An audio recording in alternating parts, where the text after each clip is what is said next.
Flag जो कोपरीमध्ये आहे तो यांनी प्रसार केला. जोरदार टाळ्या होत्या. देश की शान तिरंगा महान.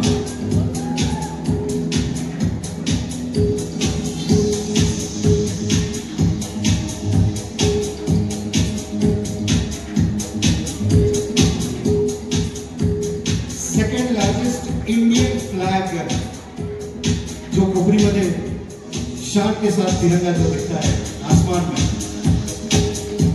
डॉक्टर अभिषेक राणे ने thank you so much sir. Such a proud moment it is. आणि आपल्या ठाण्यात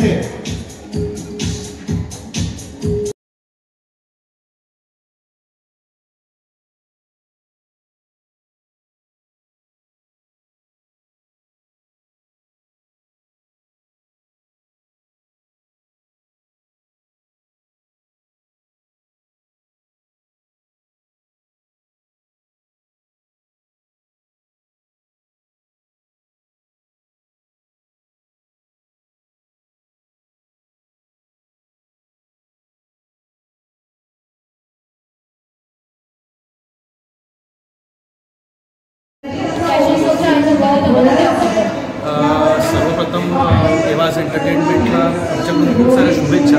एक उत्कृष्ट पद्धतीचं आयोजन या ठिकाणी महिलांसाठी आणि लहान मुलांसाठी त्यांनी केलेलं आहे. एक छान प्लॅटफॉर्म निर्माण करून दिलेला आहे आणि आमच्या शुभेच्छा आहेत खरं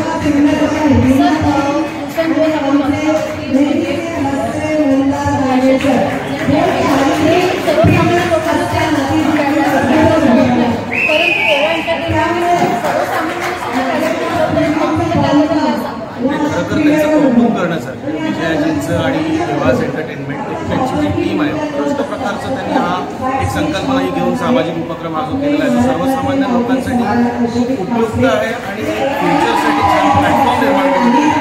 त्यामुळे सर्वसामान्य लोकांनी याच्यात भाग घेऊन अजून प्रतिसाद बघितला. असंच वर्षानुवर्ष त्यांच्याकडे एक एनरोलमेंट वाढत जाईल आणि लेडीजला महिलांना कुठेतरी कॉन्फिडन्स द्यावा.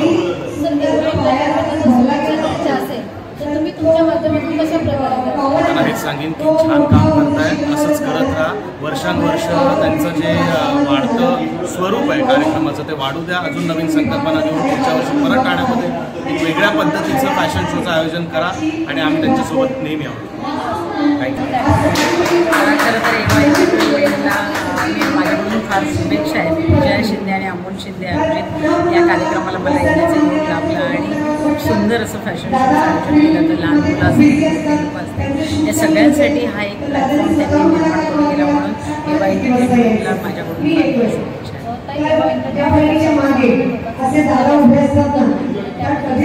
मला असं वाटतं की फॅशन शो आणि हे हाय लेवलचे प्रोग्राम्स असतात पण आपल्या ठाणे शहरामध्ये अशा प्रकारचं आयोजन करून सर्वसामान्य घरातील मुलांना कुठेतरी आपण मंच उपलब्ध करून दिला.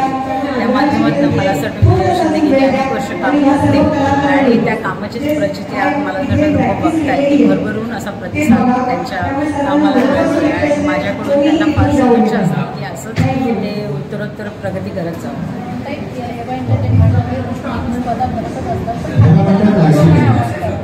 मला असं वाटतं की ज्या त्या पालकांनी नक्कीच विजयाशी आपला संपर्क साधावा आणि त्यांच्या कलागुणांना वाव देण्यासाठी आपल्या पालकांनी आपल्या मुलांना ह्या अशा छोट्या मोठ्या स्पर्धेमध्ये उतरवलं तर मला असं वाटतं की जेव्हा मोठ्या स्पर्धेत भाग शकतात त्यामुळे आपल्या मुलांना नक्कीच अशा कार्यक्रमामध्ये त्यांनी सहभागी करावं.